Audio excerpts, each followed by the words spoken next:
गोवर्धन पर्वताची पूजा करण्यासाठी गोवर्धन पर्वत शेणाने आता पार्वतीने बनवले. राक्षसाने ते बघितले आणि ती पूजा नष्ट केली. राक्षसच तो, त्याला काय चांगले बघवणार. हे बघून माता पार्वती दुःखी झाली व आक्रोश करू लागली.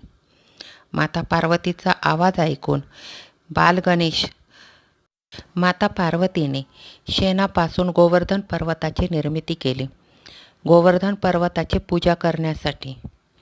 पण राक्षस तिथे आला आणि त्याने ती पूजा नष्ट केली, उधळून लावली.